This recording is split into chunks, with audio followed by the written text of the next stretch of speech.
ಅನಾರೋಗ್ಯದ ನಿಮಿತ್ತ ಆಸ್ಪತ್ರೆಯಲ್ಲಿ ಚಿಕಿತ್ಸೆಗೆಂದು ದಾಖಲಾಗಿದ್ದ ಪೊಲೀಸ್ ಸಿಬ್ಬಂದಿಯೋರ್ವರ 2 ಮೊಬೈಲ್ ಫೋನ್ಗಳು ಕಳವಾದ ಘಟನೆ ದಕ್ಷಿಣ ಕನ್ನಡ ಜಿಲ್ಲೆಯ ಬಂಟ್ವಾಳ ತಾಲೂಕು ಸಾರ್ವಜನಿಕ ಆಸ್ಪತ್ರೆಯಲ್ಲಿ ನಡೆದಿದೆ.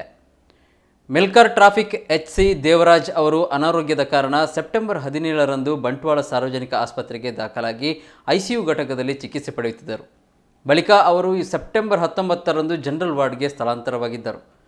ಅವರು ಬೆಡ್ನಲ್ಲಿ ಮಲಗಿದ್ದ ವೇಳೆ ಇವರ ಬೆಡ್ ಪಕ್ಕದ ಟೇಬಲ್ ಮೇಲೆ ಇರಿಸಲಾಗಿದ್ದ ಸಾವಿರಾರು ರು ಮುಖಬೆಲೆಯ ಒಂದು ಮೊಬೈಲ್ ಹಾಗೂ ಕೀಪ್ಯಾಡ್ ಮೊಬೈಲ್ ಫೋನ್ ಎರಡನ್ನು ಕಳ್ಳ ಕದ್ದುಕೊಂಡು ಹೋಗಿರುವ ಬಗ್ಗೆ ವರದಿಯಾಗಿದೆ. ಕಳ್ಳ ಮೊಬೈಲ್ ಕಳ್ಳತನ ಮಾಡಿದ ಮತ್ತು ಆತ ಆಸ್ಪತ್ರೆಗೆ ಬಂದು ಹೋಗುವ ಬಗ್ಗೆ ಸಿಸಿ ಕ್ಯಾಮೆರಾದಲ್ಲಿ ಸೆರೆಯಾಗಿದೆ. ಈತ ಕಳೆದ ವಾರ ಐಸಿಯು ಘಟಕದೊಳಗೆ ನುಗ್ಗಿ ಅಲ್ಲಿ ಚಿಕಿತ್ಸೆ ಪಡೆಯುತ್ತಿದ್ದ ಅಜ್ಜಿಯವರಲ್ಲಿ ಒಮ್ಮೆ ಫೋನ್ ಕೊಡಿ ಅಜ್ಜಿ, ಅರ್ಜೆಂಟಾಗಿ ಫೋನ್ ಮಾಡಲು ಇದೆ ಎಂದು ಹೇಳಿ ಮೊಬೈಲ್ ಫೋನ್ ಪಡೆದುಕೊಂಡು ಹೋದ ವ್ಯಕ್ತಿ ಮೊಬೈಲ್ ಹಿಡಿದು ಹೋಗಿದ್ದಾನೆ. ಅದೇ ವ್ಯಕ್ತಿ ಮತ್ತೆ ಪೊಲೀಸ್ ಸಿಬ್ಬಂದಿಯ ಫೋನ್ ಕಳ್ಳತನ ಮಾಡಿರುವಂತಹದ್ದು. ಇದು ಸಿಸಿ ಕ್ಯಾಮೆರಾದಲ್ಲಿ ಸೆರೆಯಾಗಿದೆ. ಇದೀಗ ಆಸ್ಪತ್ರೆಯಲ್ಲಿ ಈತನ ಫೋಟೋ ಅಂಟಿಸಲಾಗಿದ್ದು, ಈತ ಮೊಬೈಲ್ ಕಳ್ಳ.